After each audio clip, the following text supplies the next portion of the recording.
ఆంధ్ర తెలంగాణలో తక్కువ ఫీజులతో high quality results ఇస్తున్న ఏకైక సంస్థ తిరుమల్ ఐఏఎస్ ఇన్స్టిట్యూట్. భర్త వేధింపులో ఆ ఇల్లాలకు శాపంగా మారాయి.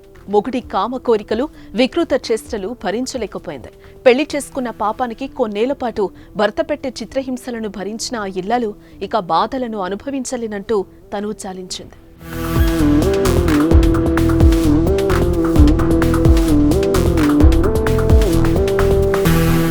కొత్తగా పెళ్లయ్యి కోటి ఆశలతో మెట్టింట అడుగుపెట్టింది ఆ ఇల్లాలు. తన భవిష్యత్తు గురించి ఎన్నెన్నో కలలు కంది. భర్త, పిల్లలు, అత్తామామల గురించి ఆమెకెన్నో మంచి ప్లానింగ్స్ ఉన్నాయి. కానీ తానొకటి తలిస్తే దైవం ఒకటి తలిచినట్లు అత్తారింట్లో తన కలలు కల్లగానే మిగిలిపోయాయి.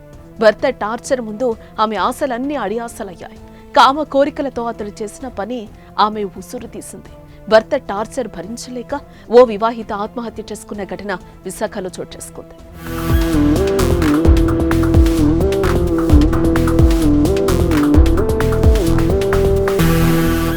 విశాఖలోని గోపాలపట్నం నందమూరి నగర్కు చెందిన నాగేంద్ర బాబుకు వసంతతో 2024లో వివాహమైంది. అయితే ఏడాది పాటు బాగానే ఉన్న తర్వాత భర్త వేధింపులు ఎక్కువయ్యాయి.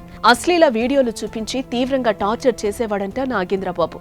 అయితే ఇదే విషయాన్ని కొన్నిసార్లు కుటుంబ సభ్యులకు కూడా వసంత చెప్పిందంట. అయితే అన్నీ సర్దుకుంటాయని కుటుంబ సభ్యులు భావించినట్టు తెలుస్తోంది. మేము నైట్ ఫోన్ చేసి ఏం జరుగుతుందమ్మా ఏమనంటే ఏం జరగలేదని ఫోన్ కట్ చేసేసి టాబ్లెట్లు పెట్టింది మాకు. తన వాడినవి, వాళ్ళ హస్బెండ్ వాడినవి.